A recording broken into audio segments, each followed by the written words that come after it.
Rob Grimes with the IFPTA, and I'm really pleased today to have Mario Kokis, the sales and partnership leader of Lineup.ai, joining us, and they are one of our newest industry supporter partner members. So welcome to the IFPTA. Thanks so much for having me. So you said very early on, you were talking about sort of the standardization and you were talking about multi-unit operators. So there's also a big difference between, companies that independently operate themselves and those that have franchisees. Do you see that difference? And how do you see the adoption of the technology when you have franchisees involved in enabling their business, which might be slightly different in how they look at it, and their interfaces may be different too?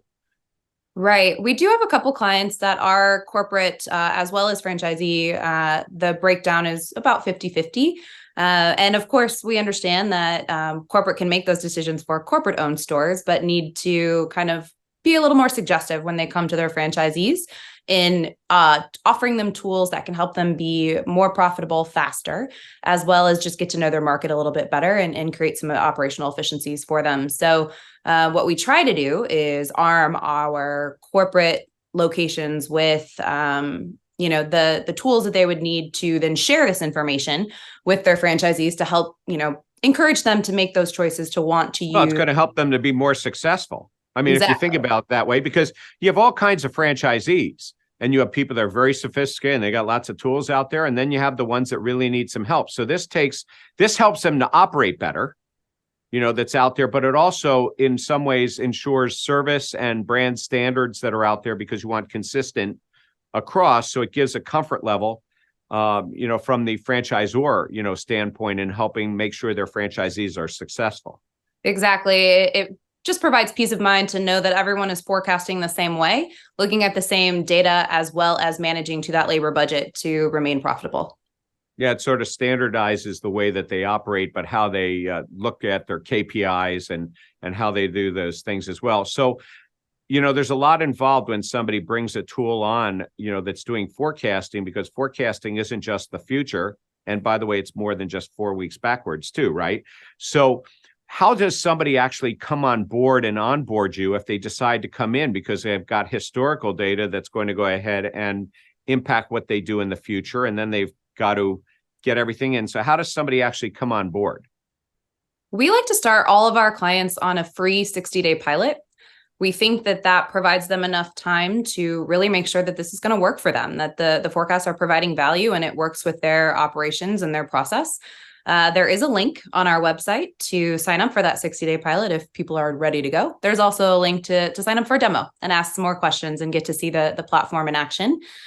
Once they are signed up, it takes about 2 weeks for onboarding and implementation of the data, setting up their account, training their team, and then that 60-day pilot begins after that's all finished. Now, that's pretty cool. So when they connect, now let's hope that if you have the integration to their POS or back office, or even if you don't, you actually can help to solve the problem. It's just how the data gets in, right? Correct. So we have about 7 different POS integrations today, the ones that are generally going to be the biggest market leaders. And then we do have an opportunity for restaurants to connect via a Snowflake integration as well, where we can pull in their data and also push back our forecast to a data warehouse if that's what you prefer. Yeah, so it's not all or nothing, because a lot of people, if they don't have the integration, what I hear all the time is people complaining about, oh, I got to integrate, but the person's not making the data available to me. And as you've just pointed out, you have the ability to go ahead and integrate and bring somebody on board, whether the integration, is there or not, because as we both know, there's so many things to integrate to today. Yes. And maybe it's an all-in-one system and maybe it isn't, right? So it's a lot of choice, out there. So from your standpoint, you're going to bring those pieces. But when you come to the table, besides what you're asking for from the restaurateur, do you bring to the table certain integrations that you have out in the industry? Because you mentioned weather, you could be talking about demographics of an area, there may be other data available in that marketplace. Is there something that they also get from you and your toolkit and your other integrations, that they gain from? I think some of the other integrations that we've built and that we're working to build, again, are trying to provide them all of their data in one place. So we do have a reporting and analytics platform that can help kind of look at some of those pieces of data aggregated together for all locations, as well as breaking them down to individual locations. And we've got a few different integrations with some reservation and like events planning systems as well. So when they are looking to plan their schedule, they can kind of see all of those data pieces in one place. And see, very interesting that you brought that up, because when you talk about the full service marketplace, you start talking about private rooms, functions, banquets, catering, a lot of, in your forecasting piece in the markets that you're talking about, also, you get heavy into delivery, in there as well. So you've got, and delivery can, of course, be catering delivery or regular delivery. So you really are sort of connected in all those different areas. Right, exactly. And being able to map those orders appropriately to the right revenue centers also helps break down the forecast and understand how to plan labor appropriately. So if we take a look at the industry itself, and I've already said, look, automation, artificial intelligence, the buzzword of the time, and nobody really knows how to define that one either. What do you think that customers should see out of this, or what are you bringing to the market, or what they want to see out of it as far as the restaurant industry is concerned when they think about automation and artificial intelligence? Because this is really like a new world for them. These terms are new. And so what is it that they should be thinking about here? Yeah, I think automation and AI are not even just tied to only the restaurant industry. I think we're seeing them make an impact on almost every business sector. Any way that our lives can be made easier or more productive or more efficient is going to gain traction. And that's exactly what we're seeing in the restaurant industry today.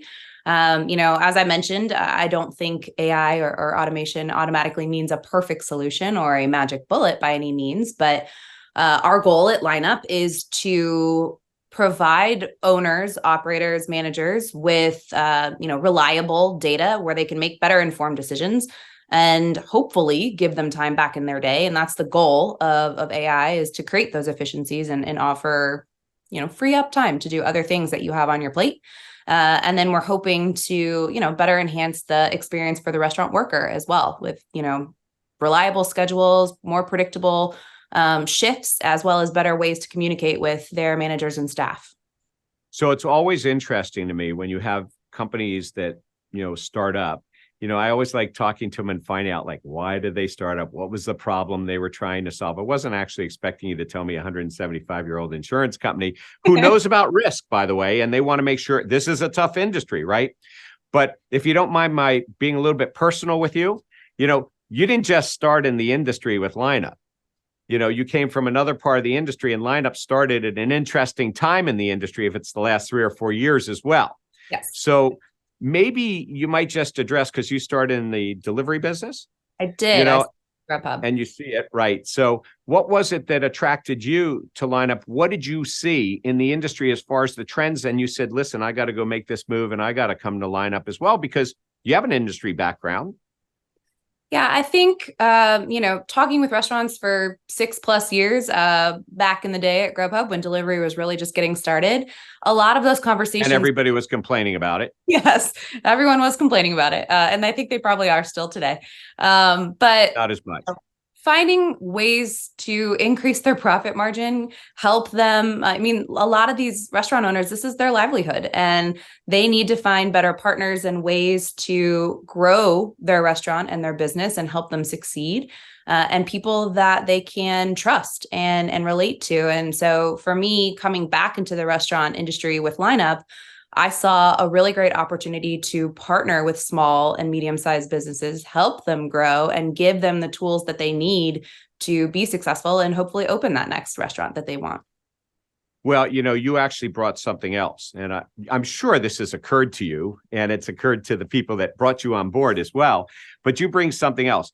When I talk to people today versus I did 5 or 6 years ago on delivery, when everybody was complaining about it, they're, complaining about the cost of delivery. Do I pass it on? Blah, blah, blah. Today, they look at the delivery segment as a new revenue center, or they should, if they're not. I look at it as additional data that they didn't have before to know their guests. Because when you are ordering delivery, you have to know the guest. when you make a reservation at a restaurant, you're supposed to know the guest, but you may or may not get all that data on it. And so you are bringing actually the ability, and you understand personally the data that's available to them now from these segments. And I think that's really what it's about here at Lineup.ai. What they're talking about is all of this data available, including data they didn't know they had, which a lot of it is delivery and takeout data now, and it's the extra day part if you want to look at it that way. And how do they put it together? And so I'm certain that the vision of trying to explain to people how much data they have and how it can be actionable is really what is behind not just a forecast, which they understood, but how do they turn it into something they can use? Right. And the labor shortage has not gone away. There are still restaurants struggling with having enough employees for every day part. And I think being able to use a tool like this where they can see the ebbs and flows of revenue, better understand amount of transactions by hour, where they want to strategically place that labor so that they don't have to sacrifice service and they can have a better optimized schedule. But also know where the labor comes from, as well as the qualifications of labor, what their skill sets are, because it's that ebb and flow of things. When you're slow, you need to have more skilled labor because they have to do more workstations, right? But when you're really busy, you can afford to have somebody in this one, this one, this one, this one. And if you're able to take that data of the sales data and then the staffing data, add it with the production data, you actually can, forecast and bring that together. Exactly. And that really is about it, is, knowing what's out there. But labor is such a focus area. So, we really appreciate it. And, it's been a pleasure, speaking with Mariel Kokis, who is the sales and partnership leader at Lineup.ai, who is a industry supporter partner of the IFBTA. And we want to thank you for your support and in the industry and what you're doing to actually take some new technologies forward and making it real, for the operators to be able to use in there. So thank you so much for joining us today and supporting the IFBTA in the industry. Thank you for having me and continuing to support the industry.